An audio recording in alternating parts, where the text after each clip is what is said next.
Baik, Assalamualaikum warahmatullahi wabarakatuh. Perkenalkan, nama saya Aditya Kocar dengan NIM 23115408.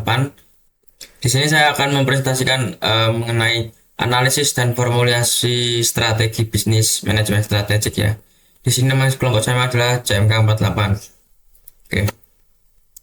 Ini adalah profil kelompok kami yaitu ada Isan, kemudian saya sendiri, Erangga, Krisna, dan Rifki Ahmad. Oke, untuk profil perusahaan kami itu bernama CMK48 ya, atau apa kepanjangannya itu Jogja Minum Kopi. Kemudian perusahaan ini nama dan bidang ini tujuannya ke coffee shop dan co-working space modern berbasis kopi specialty lokal. Target pasar itu ya Target pasar kami yaitu mahasiswa, profesional muda, dan freelancer usia 18 sampai 35 tahun di kawasan urban ya. Kemudian produk utama kopi specialty yaitu manual brew and espresso batch, like meal, dan paket kerja atau meeting space. Kemudian layanan pendukung wifi cepat, ruang meeting kecil, dan sistem pemesanan via aplikasi. Kemudian yaitu program loyalitas. Oke, latar belakang perusahaan kami itu ada yang pertama ada permasalahan, peluang, dan ide bisnis. Permasalahan, coffee shop umum di kota besar cenderung ramai dan bising, kurang nyaman untuk bekerja dan fokus. Kemudian banyak kedai kopi tidak menyediakan ruang kerja yang memadai, yaitu seperti kayak colokan terbatas dan wifi lambat. Kemudian konsumen mudah kesulitan menemukan tempat dengan kualitas kopi terbaik sekaligus suasana yang produktif. Kemudian untuk peluangnya yaitu ada tiga, yaitu yang pertama pertumbuhan gaya hidup kerja fleksibel, meningkatkan kebutuhan ruang kerja alternatif. Kedua, tren konsumsi kopi specialty dan apresiasi kualitas kopi terus meningkat di kalangan urban. Terakhir ada minimnya pemain yang menggabungkan konsep coffee shop dan co-working secara konsisten. Yang terakhir ada ide bisnis, coffee shop modern dengan suasana tenang, desain minimalis, dan fasilitas kerja lengkap.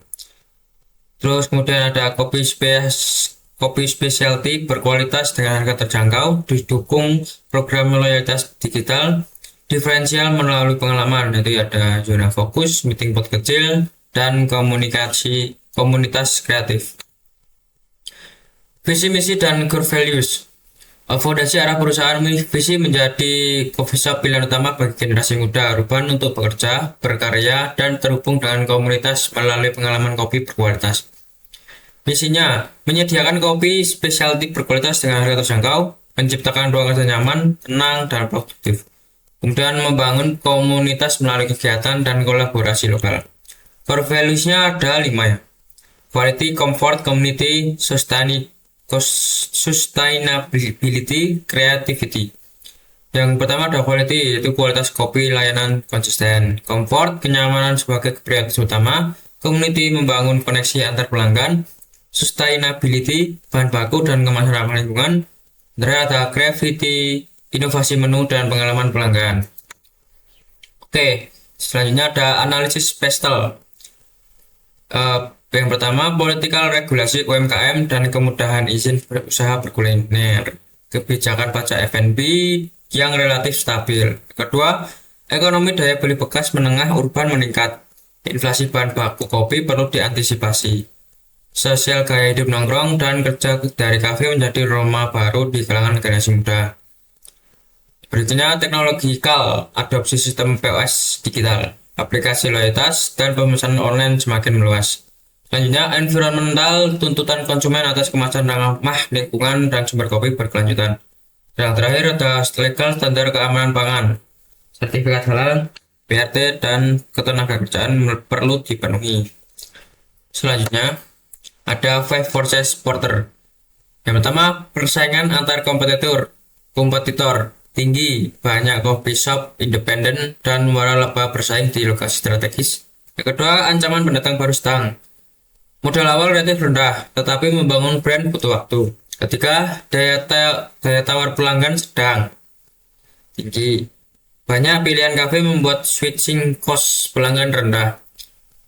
Selanjutnya ada daya tawar pemasok sedang. Pemasok biji kopi lokal cukup banyak, namun kualitas premium terbatas. Yang terakhir ada ancaman produk substitusi sedang. minuman kemasan, kopi instan, dan kafe rumahan menjadi alternatif mudah. Selanjutnya ada analisis internal dan eksternal. Yang pertama internal, itu SDM.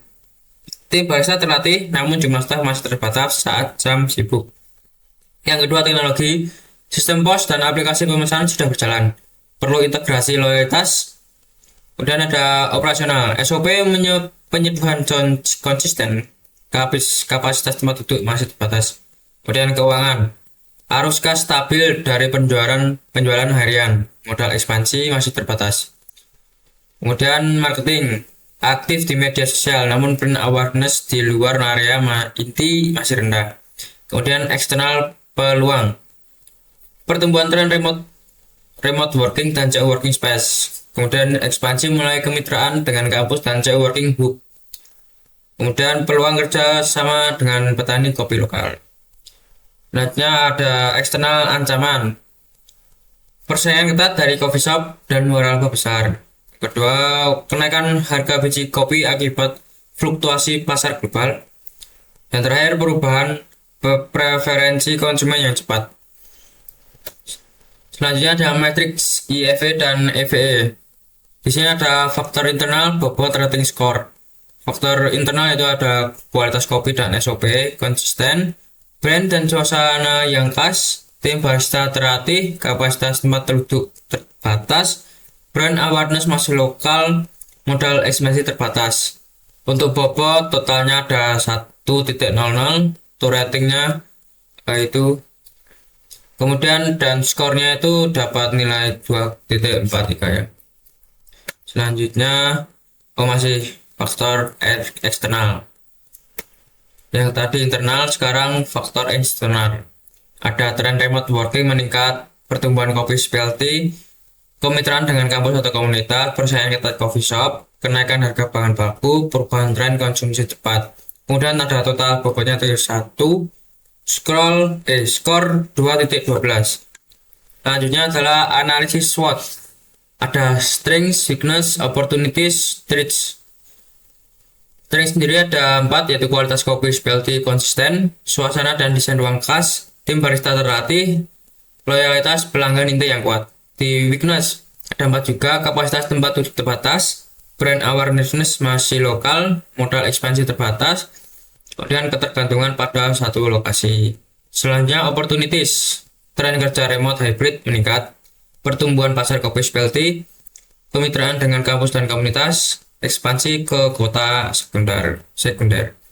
Ada threats, persaingan ketat coffee shop dan waralaba, kenaikan harga bahan baku, perubahan tren konsumen cepat, kondisi ekonomi makro tidak stabil. Selanjutnya strategi SWOT, ada SO, strength opportunity, peluang kapasitas dan buka cabang baru di area kampus atau co-working hub memanfaatkan brand yang sudah kuat. Kemudian kembangkan program kemitraan B2B dengan komunitas kerja remote menggunakan kualitas produk keunggulan. Kemudian ada WO, weakness opportunity, gunakan dana dari kemitraan atau investor untuk menambah kapasitas tempat duduk. Kemudian membangun brand awareness lebih luas lewat kolaborasi dengan platform kerja remote dan komunitas digital. Selanjutnya ada ST atau strength traits. Pertahankan loyalitas pelanggan dengan program membership untuk hadapi persaingan ketat. Kunci kontrak jangka panjang dengan pemasok kopi lokal untuk stabilkan biaya dan bahan baku. Kemudian adalah BT weakness trait, fokus efisiensi operasional di satu lokasi unggulan sebelum ekspansi agresif. Diverifikasi pemasok untuk mengurangi risiko ketergantungan dan fluktuasi harga. Selanjutnya, generic strategi Porter, pilihan cost leadership, difference, terpilih atau fokus. Alasan pemilihan difference, sebagai bisnis baru bersaing lewat harga murah, sulit melawan pemain besar dengan skala ekonomi. Kemudian diferensiasi melalui kualitas kopi specialty, suasana kerja nyaman, dan pengalaman komunitas lebih mudah membangun loyalitas.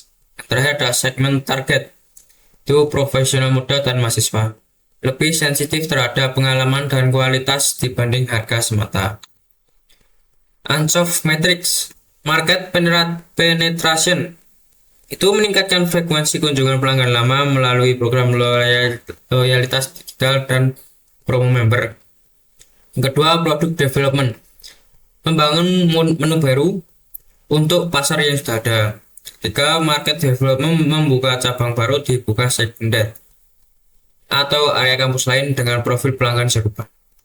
Kemudian yang terakhir ada diversification, ekspansi ke produk turunan seperti kopi, kemasan retail, atau pelatihan barista jangka panjang. Kemudian ada Blue Ocean Strategy. Red Ocean itu bersaing harga dan lokasi dengan kompetitor sejenis. Kemudian fokus pada pasar yang sudah jenuh, diferensiasi produk minim. Kemudian Blue Ocean itu menciptakan kategori coffee plus geo-working yang minim pesaing langsung. Fokus pada pengalaman, komunitas, dan bukan harga. Membangun ruang pasar baru yang tergarap. ERRC framework ada 4 ya: eliminate, reduce, rise, dan create. Eliminate sendiri itu antrian kasir lambat, reduce kebisingan ruangan, rise itu kenyamanan dan wifi, create unit fokus dan meeting POT. Kemudian tujuan strategis 3 tahun. Ekspansi cabang, membuka 3 cabang baru di area kampus dan co-working group strategis. Kemudian pertumbuhan pendapatan, meningkatkan pendapatan tahunan rata-rata 25% per tahun. Basis pelanggan loyal mencapai 10.000 member aktif program loyalitas digital. Brand awareness menjadi top of mind. Coffee shop untuk kerja di kota target. Keberlanjutan 1%, kemasan ramah lingkungan dan sumber kopi bersertifikasi. Kemudian ada KPI, sasaran, indikator KPI, dan target. Sasaran itu pertumbuhan pendapatan, KPI-nya revenue growth rate, targetnya 25% per tahun. Ekspansi cabang itu jumlah cabang baru beroperasi. Kemudian targetnya 3 cabang dalam 3 tahun. Loyalitas pelanggan, indikatornya jumlah member aktif dan repeat purchase rate. Targetnya 10.000 member, repeat rate 40%. Kemudian brand awareness, KPI, tingkatan kesadaran merek dan engagement sosial media. Targetnya top 3 brand recall di area target. Kemudian kepuasan pelanggan, indikator KPI-nya customer satisfaction score. Itu targetnya kurang lebih 4,5 per atau 5.0. Kemudian efisiensi operasional, indikator KPI, food cost ratio, dan waktu layanan rata-rata. Food cost kurang lebih 30%, layanan kurang lebih 5 menit.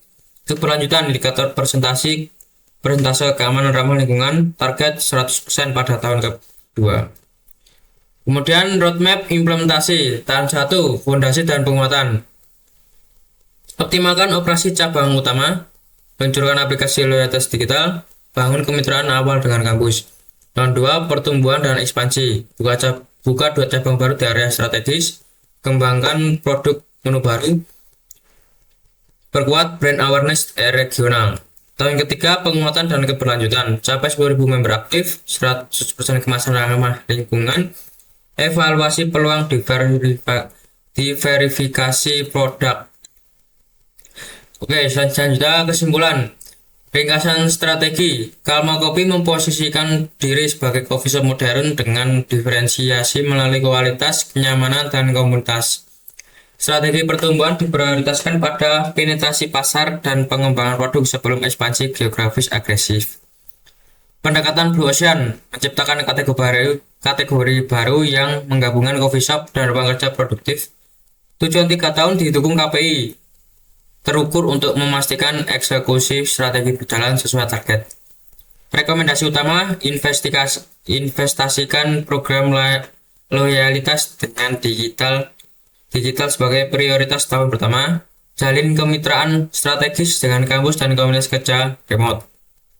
Pertahankan konsistensi kualitas sebagai fondasi diferensi brand. Pantau KPI secara berkala dan sesuaikan target berdasarkan data performa. Terima kasih. Ini adalah presentasi dari saya sendiri untuk tugas ini. Saya pamit undur diri apabila ada kesalahan kata maupun ucapan. Saya mohon maaf. Wassalamualaikum warahmatullahi wabarakatuh.